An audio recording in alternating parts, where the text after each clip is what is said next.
let's take a look at the Buffalo Bills and see what did they do this offseason in the 2018 offseason.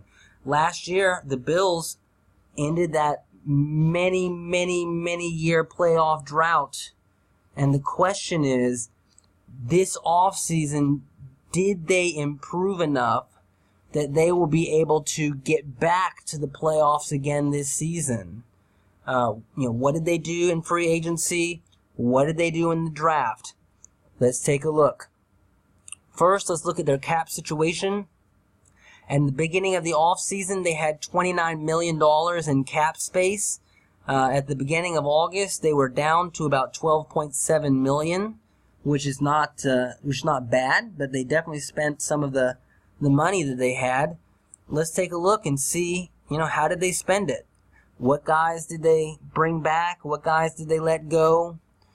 But before we do, I want to take a look at some of the players that I expected at the beginning of the preseason might get cut. Okay? Let's take a look and see what actually happened. First of all, Tyrod Taylor. If I was the GM, I don't think I would have cut Tyrod Taylor. But everybody knew that the Bills were desperate to move on from Tyrod Taylor. Let's look at his numbers. All right, in 2015 and 2016, he had 3,000 yards passing. Also had a 3-to-1 touchdown ratio. Last year, his numbers dropped off a little bit, 2,799 yards, still 14 touchdowns and 4 interceptions. He's got over a 60% completion percentage. He's an efficient quarterback. He's able to pick up yards with his legs. I didn't include his rushing totals here. He doesn't throw a lot of interceptions. He is a safe option, but he's not a quarterback who has put up huge numbers. In the old days, 3,000 yards passing, that was a great season. But in today's NFL, guys are throwing for 4,000, 4,500 yards in a season, putting up 30, 40 touchdowns. These are the superstars. So, Tyrod Taylor wasn't really doing that. And one of the interesting questions in this debate is, are Buffalo's receivers not doing very well because of Tyrod Taylor? Or is Tyrod Taylor not doing very well because of his receivers? And that's something that we're going to talk about, in this video and take a look at some numbers. It's a really interesting discussion. But Tyrod Taylor was due a $6 million roster bonus on the third day of the league year. And so the Bills traded him. They got rid of him and dumped him off to Cleveland. And they were able to get the first pick of the third round in exchange for him. So I think they were pleasantly surprised and happy with what they were able to get for a quarterback that everybody knew that they didn't really want. But, at the same time, I think Tyrod Taylor is a decent quarterback, so I'm not surprised that, there were teams that were interested. Let's look at the offensive unrestricted free agents. These are guys that could have signed with any team during the offseason. And let's see, there's Jordan Matthews, the wide receiver. He was really good in his first 3 seasons with Philadelphia. You can see that he averaged, almost 900 yards a season. He had 8 touchdowns in each of his first 2 seasons. Great numbers for a slot receiver. He gets over to Buffalo last year, and he ends up with 25 catches and 282 yards. A huge drop-off for Jordan Matthews to finish. I feel bad for Jordan Matthews because here's a guy who was in his contract year, blew it up his first 3 seasons when he was getting paid on a rookie contract, and then he gets sent to Buffalo and all of a sudden drops off the face of the earth. It's very unlucky for Jordan Matthews.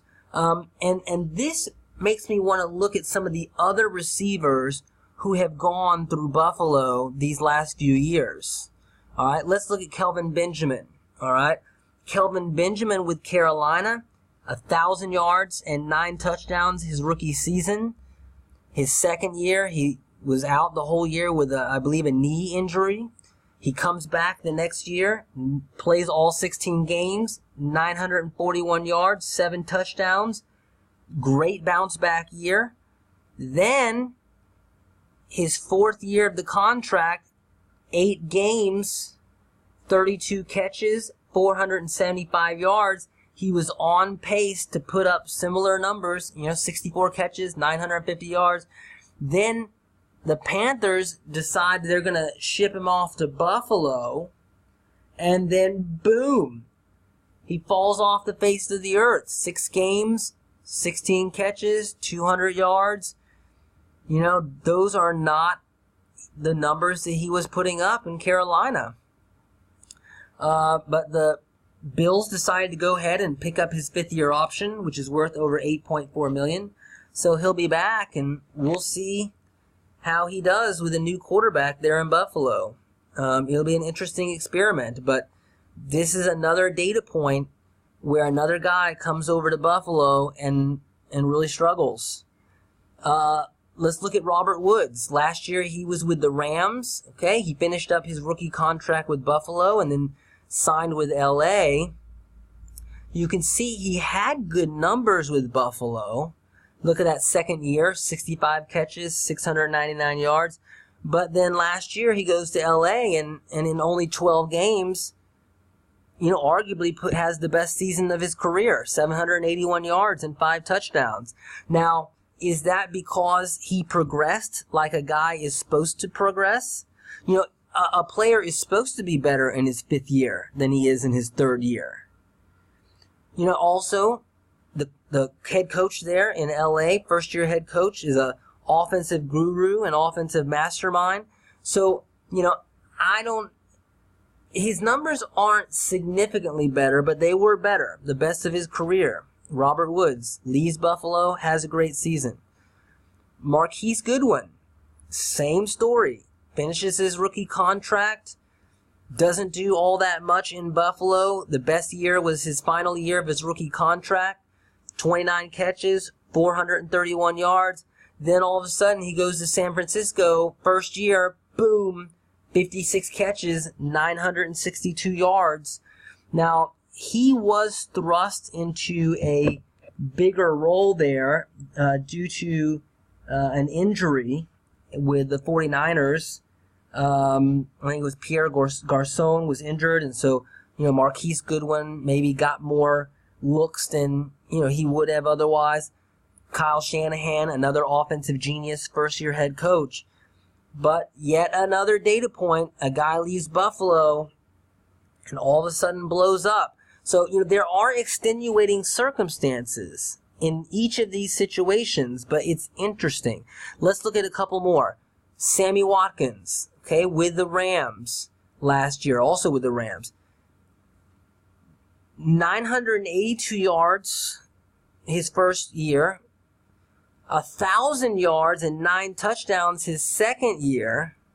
Then he has that injury, I think it was a foot injury, missed half the season, had 430 yards. And then last season with LA ends up with 39 catches and 593 yards, but he did have 8 touchdowns. So that's an interesting one. He did not do as well in LA as he did in his best year in Buffalo, but he's also coming off an injury. So it's interesting. It's hard to really get a read on everything. And then finally we have Dante Thompson, who actually did better with Buffalo than he had been doing. You can see the last couple of years in Chicago, 249 yards in the 16 games. Then in 5 games, he had 125 yards. Buffalo got desperate, needed some receivers, traded for Dante Thompson. He comes in and gets 430 yards. One of the best years he's had in a while. So, there's a guy who did better with Tyrod Taylor, but also the Bears had Jay Cutler, and then a rookie last year. So it's hard to say. It's very, very hard to say. Defensive unrestricted free agents. Who were the guys on defense that, contributed last year but were able to sign with anybody else? Kyle Williams, great player. You can see there he was a Pro Bowl alternate in 2017, but he's 34 years old. He's not a spring chicken, so to speak. So, he had 64 tackles in 2016 with 7 tackles for a loss and 5 sacks. Those are great numbers for an interior player.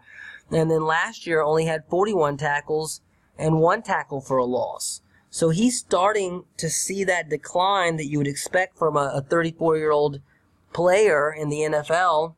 But he'll be returning on a 1-year, $6 million deal. He's played his whole career in Buffalo. He wanted to return and maybe finish his career there in Buffalo. We'll see what he's still got left in the tank next year, but Kyle Williams will be back. Preston Brown is another player that was a free agent. He's a guy who, was drafted in the 3rd round back in 2014. He finished his rookie contract. Look at those numbers. 100 tackles every year.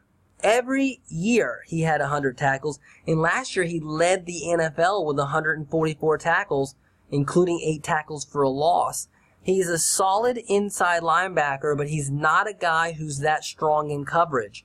And in today's NFL, these linebackers more and more often are responsible for covering running backs, maybe covering tight ends.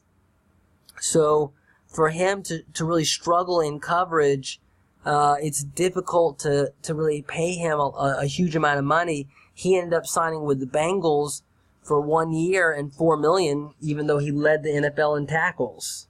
So, that goes to show you that getting a lot of tackles sometimes isn't enough. It's where do you tackle the guy? Do you tackle him behind the line of scrimmage or, for a 1 or 2 yard gain? Or do you tackle him for a 5 or 6 yard gain? And can you cover? So the linebackers have a lot of responsibilities, and the Bills decide to let Preston Brown go. They could have, you assume they could have brought him back for $4 million, but they didn't. They decided to let him go. They did decide to bring back Ramon Humber, though. He had the best season of his career, 89 tackles, 8 tackles for a loss. Great numbers, better than he's ever put up before. And it does kind of make you wonder, the head coach last year, first year head coach there in Buffalo, is known to be a very strong defensive coach. He brought in a new system, and it looks really, really good. The results look pretty strong. So they brought him back. They brought back Ramon Humber. He had been the starting will linebacker, but Sean McDermott decided to replace him with a rookie. Humber's 30 years old. He was playing on a $900,000 deal, but he'll be back next year with a 1 year, $1 million deal. I think that's a great value for a guy that got 89 tackles with 8 tackles for a loss. E.J. Gaines was a free agent corner. You can see his numbers there. The Bills acquired him in the Sammy Watkins trade. They got a 2nd round pick plus E.J. Gaines. He's a really great slot corner, but and he's young, only 25 years old, but the problem is that he's had some trouble staying on the field. You can see he missed the entire season there in 2015. He's missed 5 games each of the last 2 seasons. He's a difference maker when he's on the field. But if you can't stay on the field, then you can't do much, can you? So you can see 17 passes defended, great rookie season. Had 9 passes defended last year, but just a little injury prone. He's kind of small for his position, and so Cleveland signed him to a 1 year, $4 million deal. I'm sure he'll compete for that slot corner role there in Cleveland. Another couple of free agent corners that Buffalo had were Leonard Johnson and Sharice Wright. Leonard Johnson is still not signed by anybody. He played some snaps at nickel corner He had some good moments and some bad. Was really good against the run, but the problem is he's another diminutive guy, only 5'10", and he would get beat by bigger receivers and sometimes tight ends, and so, he was a liability at times. And then Sharice Wright, he's 31. He's going to be 31. And he was really the weak link there in the secondary. So Buffalo let him walk, and Oakland decided to bring him in for just 1 year and $1 million. So that's 3 cornerbacks all gone from Buffalo next season. Let's summarize what the Bills did this offseason, okay? They let Tyrod Taylor go, and they brought in A.J. McCarron as a free agent, and they also drafted Josh Allen with the 7th overall pick. They traded up to get Josh Allen.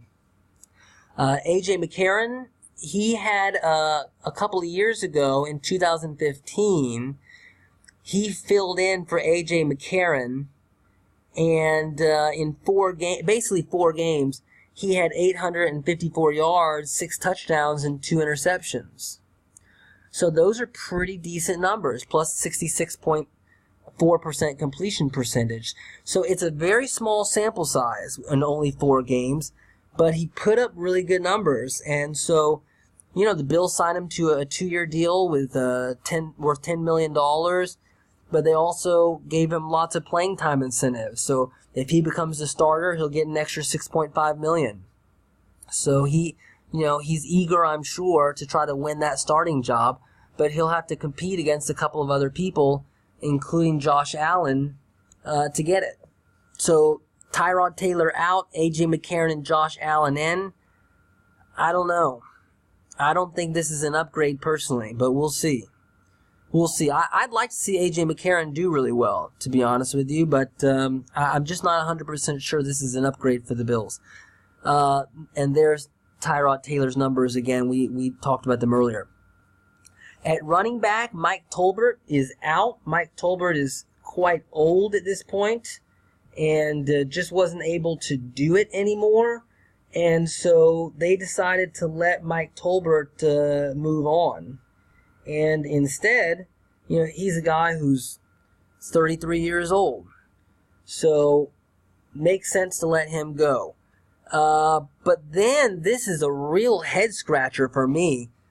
Out of all the guys on the market that they could have brought in, they decided to bring in Chris Ivory, who's 30 years old. Here's a guy who was great in 2015. You can see from 2013 to 2015, he had at least 800 yards a season. 2015, he had a huge season, 1,000 yards rushing, 7 touchdowns, 4.3 yards a carry. But the last 2 years, his numbers have been going down, down, down. 439 yards in 11 games in 2016, 382 yards in 14 games in 2017, 3.4 yards a carry. Is this really the best option the Bills thought they had?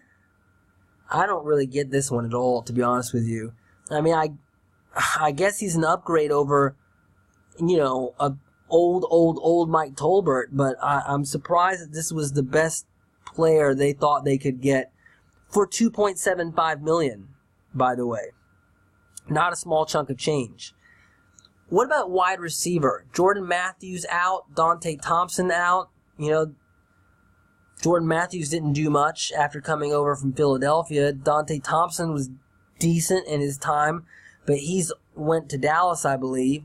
So who do they have coming in to replace them? Well, Jeremy Curley is coming in. He had a big drop-off last year. You can see in 2016 with the 49ers, had 667 yards. But last year only had 217 yards. Another guy who's not that young. Another 30-year-old wide receiver. I don't know. Ray McLeod, 6th-round pick. Austin Prohl, 7th-round pick. Quan Bray. Which one of these guys is going to give you the offensive, firepower that you need? I don't know. I don't really get this at all. There's Jordan Matthews' numbers again. Dante Thompson's numbers again. Let's look at the offensive line. They traded Cordy Glenn, who had been a great left tackle until he started to suffer some injuries these last couple of years. Chantrell Henderson, a reserve tackle, they let them go. And they brought in Marshall Newhouse, who was a starter last year but played very poorly. And they were able to get him for 1 year and $1.5 million. So I don't think he's the answer to start at left tackle. That's a drop-off.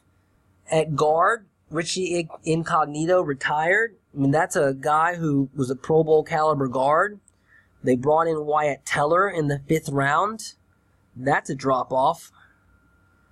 Eric Wood, who was a great player at center, a reliable guy, he retired. He had a career-ending neck injury. They brought in Russell Bodine from, I think, the Bengals, 2-year, $5 million deal. He didn't play very well last year. So that's a big drop-off. I don't know. I don't think Bodine is going to be the starter. I think he's going to be, the backup center and maybe also backup at guard, perhaps. But nonetheless, I'm just saying, I don't think that the Bills' offensive line is going to be nearly as good this coming season as it was last season. And I don't know that it was particularly great last season either. So, I don't know. The offense, really, I think Bills fans should be very worried based on their offseason. The good news is that they have a great defense there in Buffalo. I mentioned Sean McDermott earlier, and he's reloading. His defense will probably be even better this year than it was last year, and it was great last year. Ryan Davis is out. Okay, he had 26 tackles and 3 sacks last year, but in comes Trent Murphy. Now, Trent Murphy is a former second-round pick who, in his 3rd season, had 47 tackles and 9 sacks with Washington.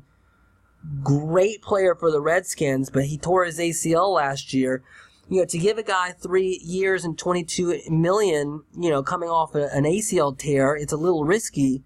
But if he's able to bounce back, heck, that's a great value, really, if he's able to bounce back. $7 million a year for a guy who got 9 sacks, I promise you, it's not a bad deal.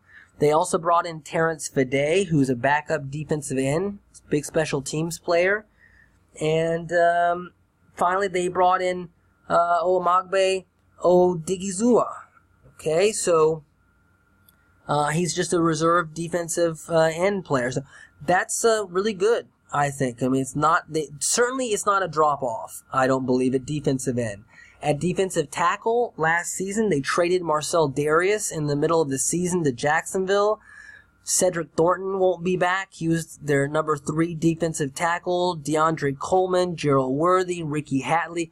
All these guys won't be back, but most of them weren't big contributors anyway. Instead, they brought in Star Lotulelei, who was the starting defensive tackle with the Panthers. They decided to let him go because they just invested a lot of money in Kawan Short the year before.